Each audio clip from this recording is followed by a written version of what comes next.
एक समय की बात है, एक छोटे गांव में एक लड़के का जन्म हुआ। यह लड़का बहुत ही चंचल और उत्साही था, लेकिन उसकी एक खास आदत थी। वह हमेशा सोता रहता था। उसकी माँ बाप ने कई बार उसे उठाने की कोशिश की, लेकिन वह हमेशा धीरे धीरे सोता रहता। जितना वह चाहता था, उतना ही कम उठता था। इसे देखकर उसके पिता बहुत परेशान थे। उन्हें लगता था कि उनका बेटा कभी अपने जीवन में सफल नहीं होगा। एक दिन उसके पिता को बौद्ध संत के बारे में सुना। उन्होंने सोचा कि शायद यह संत उनके बेटे को सही मार्ग पर ला सकते हैं।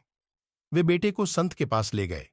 संत ने उन्हें देखते ही कहा, मैं तुम्हारे बेटे की समस्या समझ गया हूं। पिता ने आशा के साथ कहा, क्या आप उसे सही मार्ग पर ला सकते हैं? संत ने मुस्कुराते हुए उत्तर दिया, जरूर, पर उसके लिए इसमें तत्परता और संकल्प की आवश्यकता है। संत ने बताया कि उसे एक विशेष मंत्र का जाप करना होगा। वह मंत्र उसे सफलता की ओर ले जाएगा, परंतु यह मंत्र सिर्फ उसे मिलेगा जब वह 21 दिन तक उसके दिशा निर्देशों का पालन करेगा।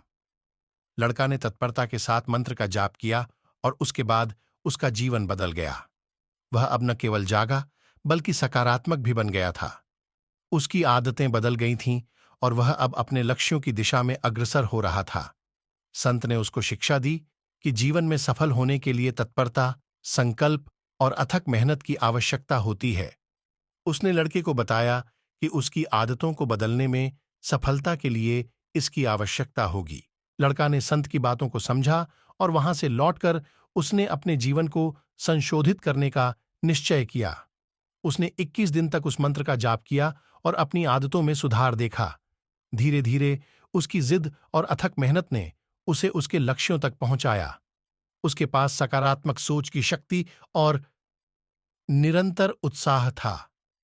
वह अब सफलता के सफर पर था। उसने अपने जीवन के हर क्षेत्र में महान काम किए और लोगों का आदर सम्मान जीता। उसके पिता और गांव वाले अब उसके परिणाम से प्रशंसा करते थे।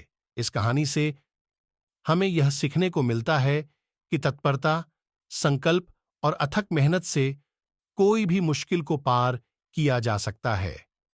जीवन में सफलता पाने के लिए हमें अपनी आदतों को सुधारने की जरूरत होती है और हमेशा सकारात्मक सोच का आधार बनाना चाहिए। यह कहानी हमें संकल्प और अथक मेहनत की महत्वपूर्णता को समझाती है और यह बताती है कि जीवन में सफलता पाने के लिए हमें आदतों को सुधारने और सकारात्मक सोच को अपनाने की आवश्यकता होती है।